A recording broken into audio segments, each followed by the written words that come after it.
Welcome back, family. We about to get into this post that Big Jook made before he had got shot and killed. Let's go. Yo Gotti is one of the biggest rappers in the history of Memphis, but he's still connected to the brutal street drama in the city.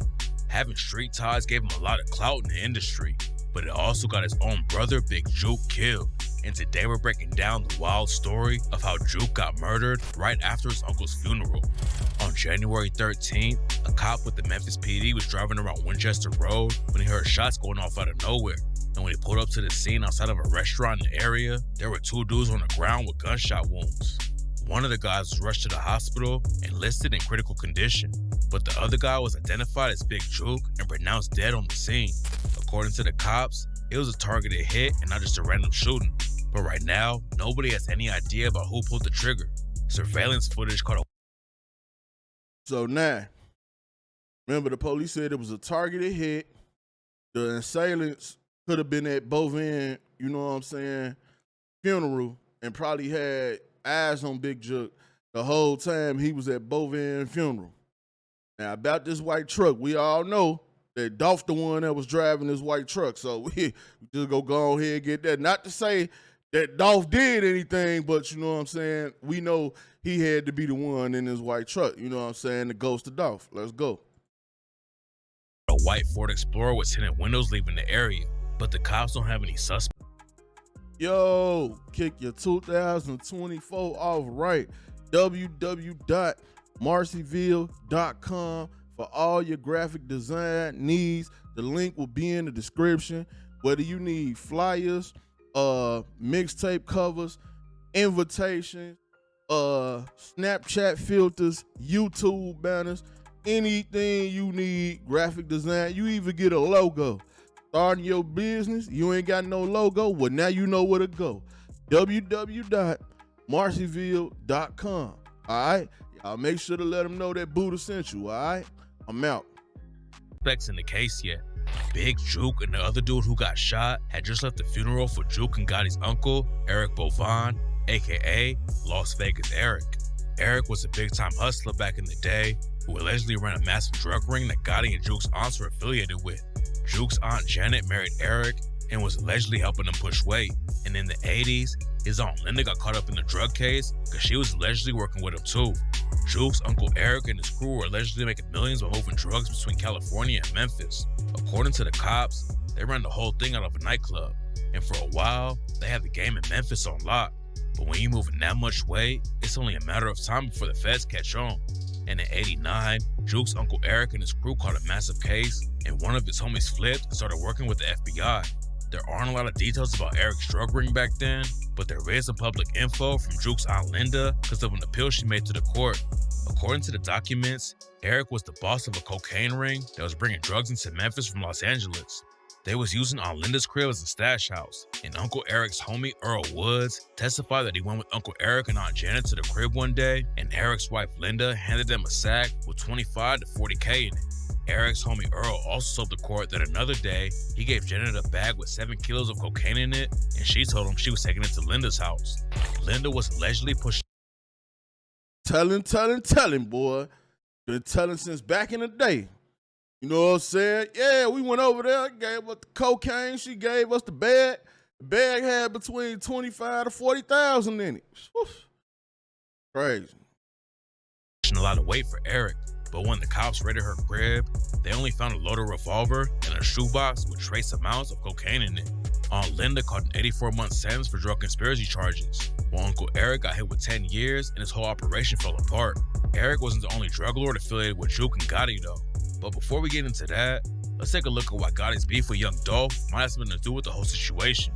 Back in the day, Dolph and Gotti were cool, and Dolph was allegedly even the plug for one of Gotti's brothers before he hopped in the booth and started rapping.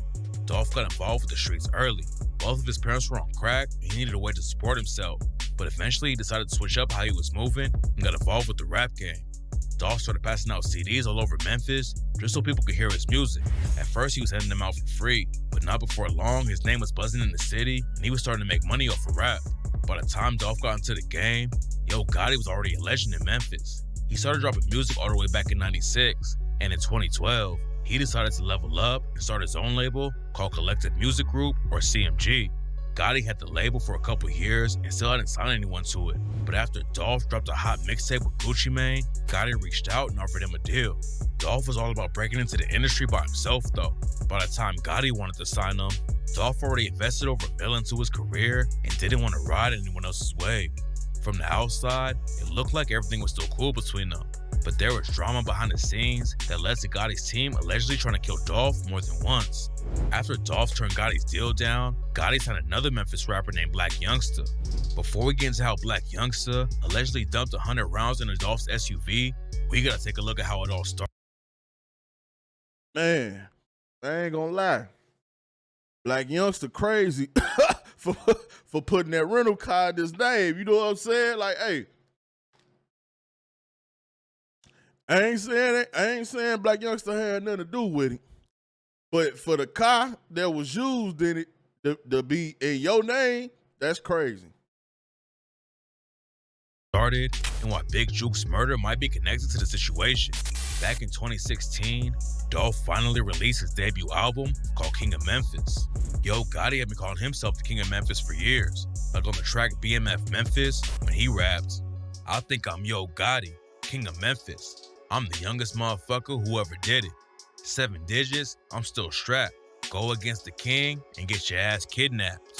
According to rumors, Gotti was pressed about Dolph calling his album King of Memphis, and that's when all the drama started. Dolph took the first shot on Twitter and said, "Bro, I went from being my #1 fan and wanting to sign me to being my biggest hater."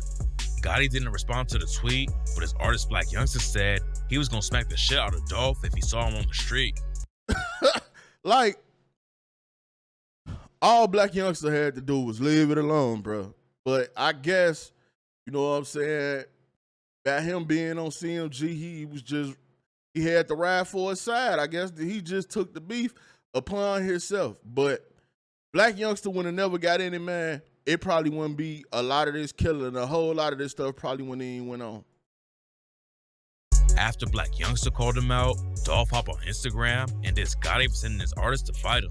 Dolph aired him out for still being mad that he didn't sign with him, and also claimed that Gotti was pressed that he was still rocking with Gucci Mane. Gucci Mane and Yo Gotti were tight back in the day, dropped a couple tracks together that had the streets going crazy.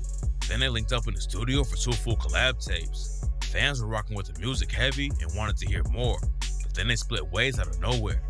Gucci was promoting his Trap God album and set the release date for October 17th or 10/17. 10/17 is the name of his label, so it was a big deal for Gucci. But then news broke that Gotti's project was dropping on the same day. Gotti said he ain't know they were both dropping albums that day, but he was hyped about it when he heard the news. According to Gotti, he reached out to Gucci because he was thinking, man, we're about to shut it down, but Gucci never replied. Gotti still didn't know there was any drama, but then Gucci tweeted, "Why would another artist put their mixtape out on 10/17 if they ain't Brick Squad? You ain't me, the hashtag Trap God." Hey, when Gucci was on Twitter, he had the most classic wrench, bro. Like, going crazy on Twitter. I'm talking about going crazy. Yo, Gotti knew what he was doing, man. Gotti tried to reach out again and even changed the release date of his project. But apparently, that wasn't the only issue Gucci had with him. Most rap fans know about the famous beef between Gucci and Jeezy that almost got Gucci killed. It started out as industry drama, but then the situation got so bad that Jeezy sent his homies into Gucci's crib, and Gucci ended up killing one of them in self-defense. Around the same time the release date drama was going on, Gotti had just hopped on a track with T.I. and Jeezy, and Gucci was obviously pressed about Gotti linking up with his op like that. Then Gucci dropped the track Birds of a Feather and raps, "I used to fuck with Gotti till he turned into a bust. I did a song with T.I., but the nigga's still a sucker. Gucci Mane and Young Dolph is always tight." And after Dolph died, he dropped the track Long Live Dolph and raps, "R.I.P. to Dolph, long live the legend. From Memphis to the 6, they felt you in the bricks. The day you died, it broke my heart. A day I won't forget. One thing you know, you're missed." But even if the drama with Dolph and Gotti started because Dolph stayed cool with Gucci while they were beefing, it didn't take long for the situation to get violent. One of Black Youngsta's early hits was a track called Heavy, and Dolph set a shot at Black Youngsta on the track Ready when he rapped, "All of my niggas, they ready. Y'all some pussies, you scared. All on the internet telling, trying to have a real nigga gelling. This shit around my neck so heavy. I'ma keep dripping sauce, spaghetti."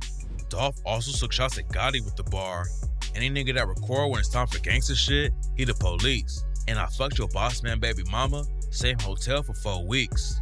Never sent a little boy to take care of grown man business. If I was you, I'd be mad at me too, so I ain't tripping. Gotti still didn't respond, but Black Youngster dropped the track Shake Some and said, Young Dolph Thornton, wanna play, ho? I'm on tour with the K, ho. Mac 11, Smith & Wesson, extended clip, 100 rounds on the Draco. How the fuck you the king of Memphis? You ain't from the city, you from Chicago. Fuck boy, you better lay low. Killers move when I say so. Dolph wasn't too worried about Black Youngster and never clapped back. But then a few months later, he dropped the track Play With Your Bitch and aired Gotti out with the line, Don't play with me, ho Gotti, you a hoe, man. You went from my biggest fan to my biggest hater. Begging me to sign with you, but I had too much paper. And they said them pussy niggas on your team are in your drawers. They say you make the pussy ass niggas call you boss, but they can't call you king because that's dope.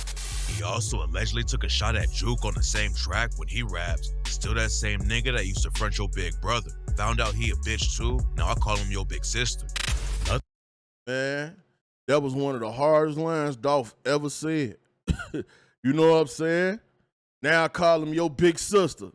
I see why Big Jook was mad. I see why. Didn't happen at first, but then Dolph took the disrespect to a whole new level with the video for Play With Your Bitch. This video was funny as hell. And stole a girl from him in the video. And the day after it dropped, Gotti's crew allegedly dumped 100 shots at Dolph's SUV. Dolph was touring in North Carolina, and before one of his shows, someone pulled up and sprayed over 100 bullets into his whip. Luckily, Dolph didn't get hurt because his whip was bulletproof. Dolph still pulled up to his event and performed Play With Your Bitch for his fans. Black Youngster and his homies got booked for trying to kill Dolph, but eventually the charges got dropped because there wasn't enough evidence and nobody was working with the cops. That ain't stopped Black Youngster from taking more shots at Dolph and accusing him of snitching. On the track Bulletproof, he raps, If you got love for me, can you at Young Dolph and tell him don't show up? I'm just saying, homie, why you give them people statements? Why you rap about that shit so your album will go crazy? Niggas do anything for the album sales. And you lost your bet, if you bet that I'll tell. Black Youngster wasn't the only one making music about the situation though. Surviving the shooting gave Dolph a lot of attention. And in 2017, he dropped the album Bulletproof and sent a message through his track list. If you read each song on the album in order, it says, 100 shots in Charlotte, but I'm bulletproof, so fuck them. That's how I feel. I'm so real, I pray for my enemies, I'm everything you wanna be, shaking my head. That wasn't the only time Dolph almost died over the Gotti beef though. And what happened next makes even more people think his brother Jook's death might be connected to the whole beef. A few months after Dolph's whip was shot, he was in Los Angeles at the same time as Gotti. According to rumors, Dolph found out where Gotti was staying and tried to press him. And that's when a fight broke out and one of Gotti's homies shot Dolph 3 times. The dude who shot Dolph was charged, but he dodged the case because nobody in Dolph's crew would work with the cops. Now that's crazy. So, y'all know there's cameras everywhere out there. And they ain't never showed the footage, but they knew exactly who shot Dolph. They went in, locked that man up. But because Dolph ain't go to court, he ain't never get charged. It is what it is. But they knew it. Niggas out there, it's California. It's hot as hell. It's probably like 110 to 90 degrees or something like that out there. Niggas out there with CMG coats on. You know what I'm saying? It was looking like they just left a football game with CMG coats on and everything. And Dolph out there scrambling and fighting, but he made it into the store. Them people called the police. They had saved Dolph's life. After the shooting in LA, the beef seemed to chill out for a while. Dolph and Gotti were doing their own thing and weren't sending shots back and forth. Fans were hoping that Dolph left all the drama behind. But then in November 2021, young Dolph was tragically shot and killed while buying cookies at a shop in Memphis. Rumors were flying that Gotti and his crew had something to do with the murder. And one of Dolph's homies even claimed that Jook put a hit out on Dolph. Because these folks had something to do with it, bro. These folks know that Jook put a hit out. You know what I'm saying? But nah, bro, I need to say that. Don't say that. They gotta tell the truth. It took a while for the cops to book anyone for his death. But at first it didn't. And basically, when Grove Hero said that, it confirmed it. Now, everybody keeps saying that Grove Hero said Jook put a hit out on him for the 40 and not put the hit out on Dolph. Either way it go, he made that statement right after he smacked Lil Migo, and the reason why he said he did that to Lil Migo at the airport was because of young Dolph, because of what they did to Dolph. And then he named everybody that he had a problem with because they did something to Dolph. So when he made that statement, it just pretty much confirmed everything. Didn't look like it was connected to Jook and Gotti at all. In 2022, the cops booked Justin Johnson and Cornelia Smith for the murder. Nobody knew why they wanted to kill Dolph, but then a few months later, a dude named Hernandez Govan was arrested too, and it changed everything. Govan was allegedly one of the biggest drug lords in Memphis and had ties to Gotti and Jook. He was also connected to the music industry through his daughter, Lotto Cash Desto, who was killed in Houston a year after Dolph died. Desto was at a stoplight behind another whip when two shooters hopped out of the car in front of her and started letting off shots. Her friend was rushed to the hospital with a gunshot wound, but Desto was tragically pronounced dead at the scene. Two dudes have been arrested for the shooting, but nobody knows why Desto was killed yet. There's a lot of rumors about the situation though, so let's break down why some people think it's related to Jook and Gotti's beef with Young Dolph. After Lotto Cash Desto died, her dad, Govan, made a post on Facebook apologizing to Desto, saying he cursed her with his lifestyle. Back then, nobody thought it had anything to do with Young Dolph, but that all changed after Desto's dad, Govan, was charged with putting a hit out on Dolph. None of this has been confirmed, so it's just street rumors as of right now. But some people think Dolph's homies have been sliding to get back for his murder, and Desto got caught up in the situation.